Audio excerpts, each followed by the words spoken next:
complement the installation of Hot Rod's full line of OEM replacement crankshafts are Hot Rod's transmission bearing kits. These kits include the transmission and shift drum bearings necessary for rebuilding the engine cases of your dirt bike or ATV.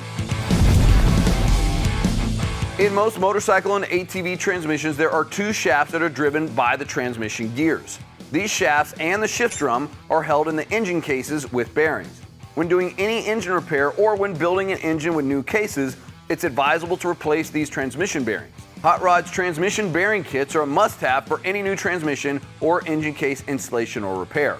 Included in each kit are premium quality ball bearings for the primary and secondary shafts of the transmission, any special custom needle bearings for the shift drum, plus the output shaft collar and lock washer.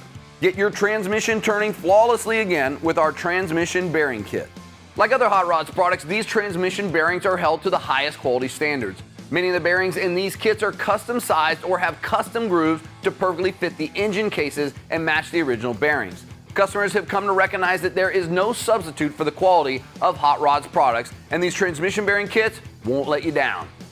Motorcycle and ATV transmission bearings aren't something that need a lot of regular maintenance. However, if you're installing a new crankshaft, building an engine using new cases, or have the cases split for any reason, installing new transmission bearings is a wise decision. Assembling an engine and reusing old bearings can always leave doubt in the back of your mind if they're going to go out or not. Eliminate that doubt with the Hot Rods transmission bearing set today. If you have any questions or comments, contact us at 515-402-8000 or visit our website at HotRodsProducts.com and fill out that Contact Us form. For quality you can depend on, it's got to be Hot Rods.